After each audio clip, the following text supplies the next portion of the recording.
Assalamualaikum warahmatullahi wabarakatuh. Sobat semuanya, alhamdulillah pada pagi hari ini kita diberikan oleh Allah Subhanahu wa taala kesehatan, nikmat iman, nikmat Islam, dan insyaallah mudah-mudahan kita istiqomah menempuh atau mengikuti jalan Nabi kita Nabi Muhammad sallallahu alaihi wasallam. Sobat semuanya, pada hari ini tanggal 23 November 2022, saya Musheni SPD Ketua PKS Musi Banyuasin akan menghadiri sebuah acara yang diprakarsai oleh PJ Bupati Musi Banyuasin Bapak Haji Apriyadi MSI dalam sebuah forum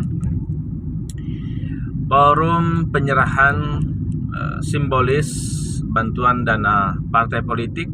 Jadi kami sampaikan terlebih dahulu bahwa partai politik mendapatkan anggaran dari pemerintah dan rangka melaksanakan kegiatan operasional, administrasi, dan juga kegiatan untuk pendidikan politik. Jadi dua fungsi dana dari partai politik ini, 60%-nya adalah untuk pendidikan politik, 40%-nya adalah administrasi perkantoran. Menariknya, sebenarnya secara rutin dana partai politik ini diakses oleh setiap partai politik yang mempunyai anggota parlemen di kabupaten. Jadi partai yang tidak mempunyai perwakilan di DPRD Kabupaten Musi Banyuasin, khususnya di MUBA, itu tidak dianggarkan. Dan besarannya adalah sebesar dengan jumlah suara yang diperoleh masing-masing partai politik.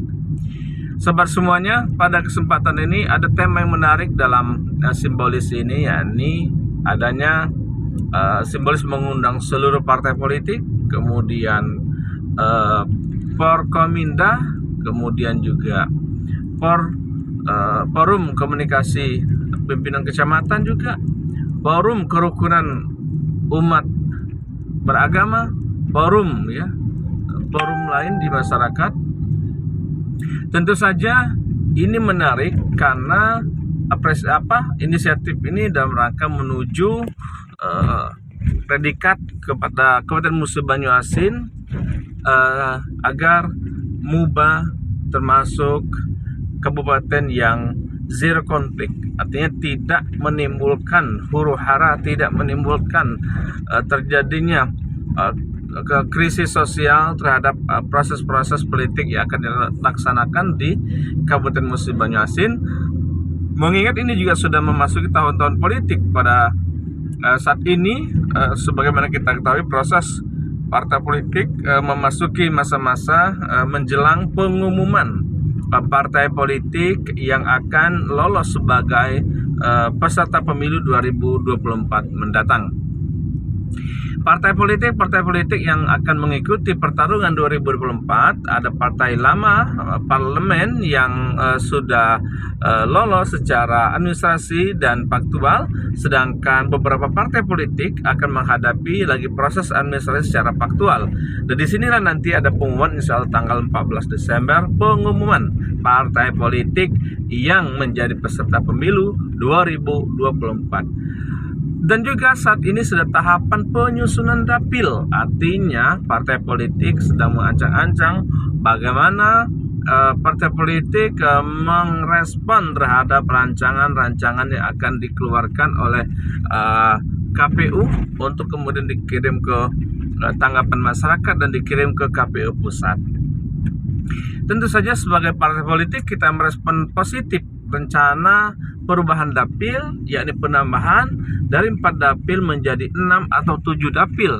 Ini menarik karena secara politik tentunya ini mempunyai kontestasi yang cukup tinggi.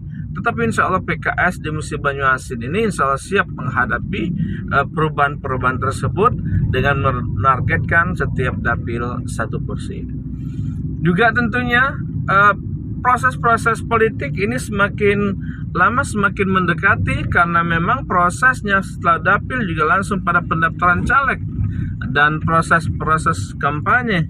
Dan tentu saja pemerintah daerah berharap sekali agar proses politik yang ada di Kabupaten Musi Banyuasin ini berjalan dengan sukses, lancar, dan tanpa konflik sosial yang ada di masyarakat. Tentu saja sebagai partai politik, konflik sosial apalagi secara politik sangat ditunjang oleh wasit. Dalam hal ini mungkin kalau kita analogikan dalam sebuah sepak bola, wasit adalah panwas atau panwas yang mereka tidak boleh panwas itu berat sebelah. Ada yang bermasalah tidak diproses, ada yang tidak bermasalah tapi dikejar-kejar seperti itu, seperti money politik dan lain-lain seperti itu. Wasit harus netral, ya, tidak boleh memilih salah satu, dan sekaligus juga harus kuat dan sehat apabila melihat hal-hal yang jelas-jelas melanggar dari peraturan fair play dalam sebuah pertandingan atau pileg itu sendiri.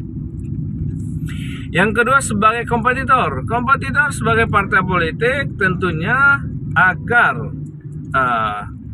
zero konflik ini terwujud, tentu saja harus memahami betul hak-hak dan kewajiban sebagai peserta pemilu. Bagaimana proses pemilu, bagaimana kampanye, mana batasan-batasannya harus terus-menerus disosialisasikan terus kepada peserta pemilu sehingga dapat mengeliminir hal-hal potensi-potensi terhadap konflik yang ada di masyarakat.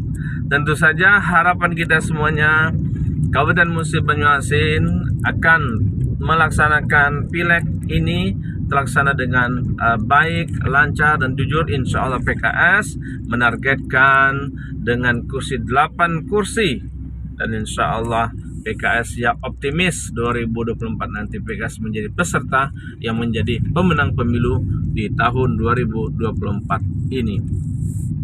Dalam pilkada juga PKS tentunya sedang mempersiapkan kader-kader terbaiknya untuk maju sebagai calon Bupati Musi Banyuasin atau Wakil Bupati Musi Banyuasin.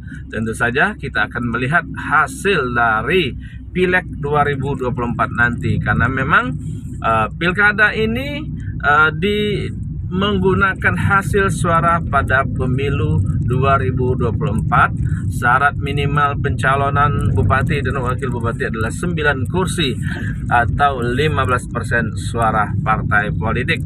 Insya Allah PKS optimis bisa memenuhi sehingga bisa memunculkan calon-calon di kepemilian kepala daerah, dan PKS optimis 2024 nanti pada pilkada nanti PKS bisa menghantarkan kader-kader terbaiknya menuju kursi Bupati Musi Banyuasin atau Wakil Bupati Musi Banyuasin.